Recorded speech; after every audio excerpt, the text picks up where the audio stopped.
Mesdames et messieurs, bonsoir. Bienvenue dans ce petit journal spécial consacré à Willy Brandt. Ensemble, nous découvrirons la vie agitée qu'il a menée ainsi que sa carrière politique. Nous terminerons ce journal en découvrant les premières images exclusives d'un film en tournage réalisé en son hommage. C'est effectivement en ce 8 octobre 2012 que l'histoire a perdu, il y a 20 ans, un homme de paix allemand, Willy Brandt. En effet, Willy Brandt a toujours œuvré pour la paix. Parmi plusieurs exemples, prenons la réunification allemande en 1989, mais aussi une politique de paix. Willy Brandt est né en 1913 et est mort en 1992. Mais qui était Willy Brandt? Quelle est son histoire? Réponse dans le reportage de Mastef.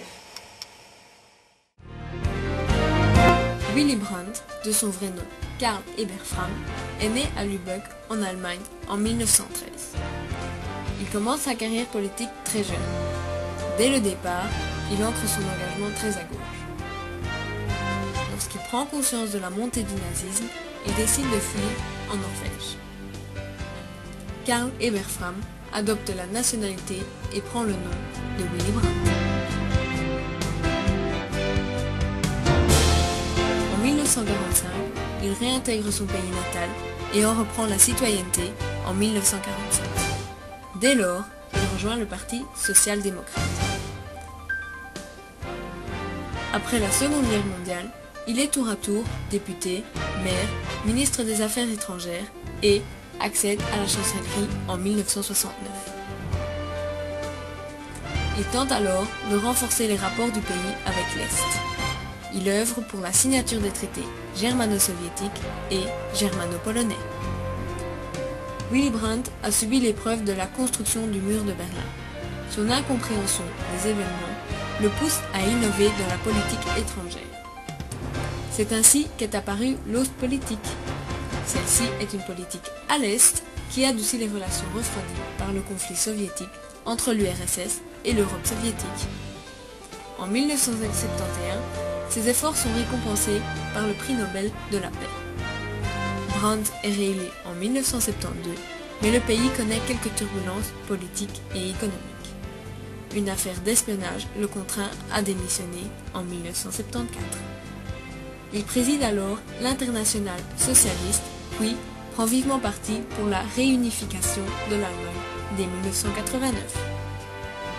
Ensuite, il a été membre du Parlement européen de 1979 à 1983. L'une de ses dernières apparitions publiques est un voyage à Bagdad pour demander la libération d'otages occidentaux détenus par Saddam Hussein en 1990. Willy Brandt meurt le 8 octobre 1992 d'un cancer à Unkel.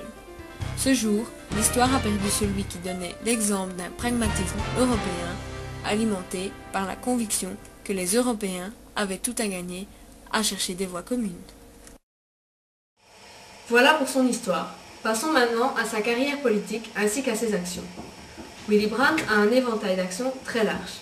Cet homme avait une politique d'ouverture à l'égard des pays de l'Est, un engagement dans les pays du Sud et de l'Est, etc. En ce qui concerne l'Europe, le projet de créer une Europe comme entité politique était le centre de sa démarche politique.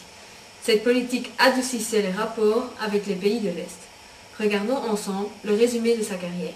Reportage signé Magistef.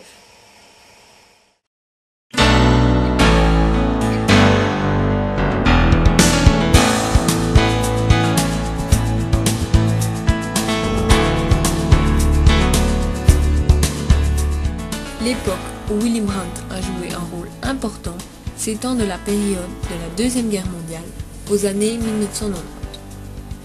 Willy Brandt fut une des figures marquantes de la politique allemande et européenne de la deuxième moitié du XXe siècle. Il a marqué la société allemande, mais aussi exercé une influence considérable à l'échelle du continent européen.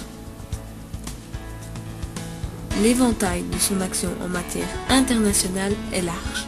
Politique de paix et d'ouverture à l'égard des pays de l'Est, engagement pour la démocratie, le développement dans les pays du Sud et de l'Est et une action continue en faveur de l'organisation de l'Europe. L'action à l'égard du projet de la construction de l'Europe en tant qu'entité politique était le centre de sa démarche politique. Dès son exil, Willy Brandt se pose la question de l'unification européenne. À cette époque, il s'interroge sur les possibilités et les formes de la future cohabitation européenne